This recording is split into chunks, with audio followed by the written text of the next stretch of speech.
स्वायत्त शासन दिवस में राज्य सरकार राज्य को देछंती बड़ भेटी। स्वायत्त शासन दिवस में 16टी नुआ एनएसी घोषणा करने सहित 7टी एनएसी को म्युनिसिपालिटी घोषणा करिसेंती राज्य सरकार। 16टी एनएसी भितर खोर्धा जिलार टांगी मध्य रही।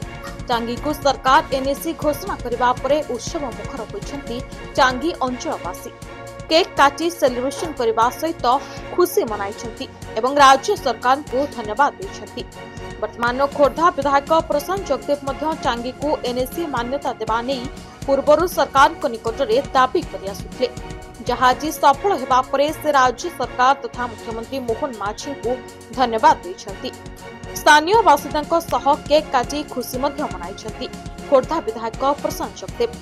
तेबे निज प्रतिक्रिया रे कौन कहिसेंती खोर्धा विधायक आसंतु सुनिबा।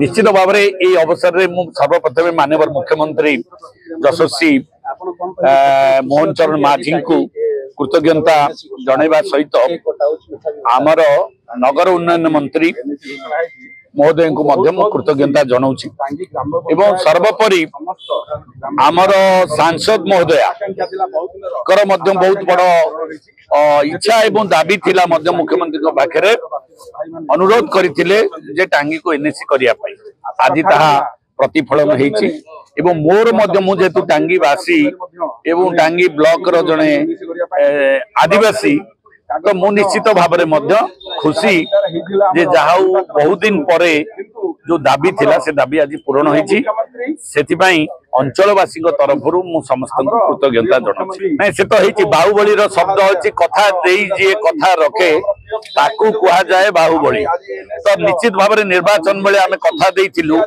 टांगी ब्लॉक को टांगी को एनएसी घोषणा करिवु एटा गोटे निर्वाचन इस्ताहार एवं आमर निर्वाचन बेले लोकों पाखे कथा देइथिलु आज ता पूरण होउची। सेइथि पई प्रभु को धन्यवाद कृतज्ञता जनाऊँगी जे जो कथा मु लोक देकी जाइली से कथा आज पूरण है से विशेष खुशी।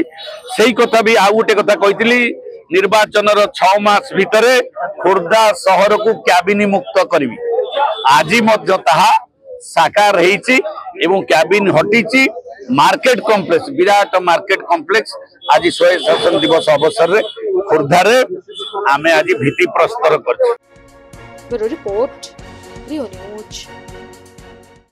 जदि आपंक आम भिडी भल लगा तेब आम चैनल को लाइक शेयर और सब्सक्राइब करने को जमा भी भूलु नहीं।